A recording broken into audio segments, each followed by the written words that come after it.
good how it's come out, this code that we've cracked, and it's the Aaron Nola code. Yeah. Looked like a number one guy, looked like an ace. A lot of the scouts coming out of the draft said 3 to 4 to 5 starter in a rotation, probably middle of rotation guy. He seems like he just overachieved wildly for 1 year and now has violently crashed back down to earth. Yeah, it's violent too. That's the perfect word for it, because it's like his struggles, like those moments of struggle for him are dramatic. Like it's a moonshot. Like he'll be cruising for 4 innings.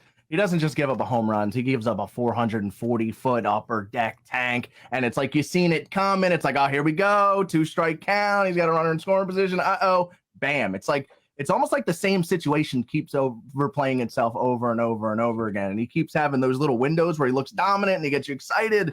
And then that one pitch, whole outing's out the window. So I don't know. I mean, it's a good thing we have Zach Wheeler now. So I'm not as pressed to have an ace as I did going into last season, because now we have Zach.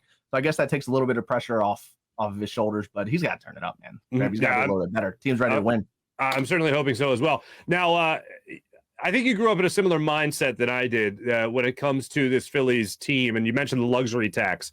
I never thought they'd go over the luxury tax. Either. Like I thought of all the things. Like I actually thought after Dave Montgomery, after he kind of became the owner emeritus of the team, I thought after that, like, it would never happen in a million years that they would have one face of ownership as they do now with John Middleton and the way they do with the Buck cousins, right? Mm-hmm. But right now, I never thought I'd see that happen. It happened. Now they've gone over to luxury tax. It seems like finally the Phillies really do have a commitment to spend money on a lineup and a roster that will produce another World Series. Yeah, and now that they've gone over the luxury tax, they're not done this year either. They're going to be super active at the deadline. Pretty much no matter how the first half shakes out, they're going to be active at the deadline this year. That's pretty much a foregone conclusion.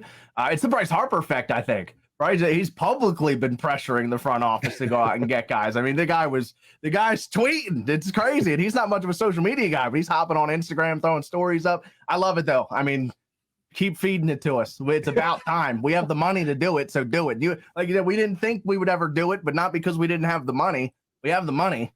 Mm-hmm. That's there. I'm just eager to have that electricity back in the ballpark in late September, in October, obviously, that we have missed for so many years. And I'm with you. I think this team makes the playoffs. I think they do it as a wild card team. I say to hell with it. As the season goes on, they might even compete for the division. Yeah. But right now, I say they at least make the playoffs as that the extended playoff seeding goes.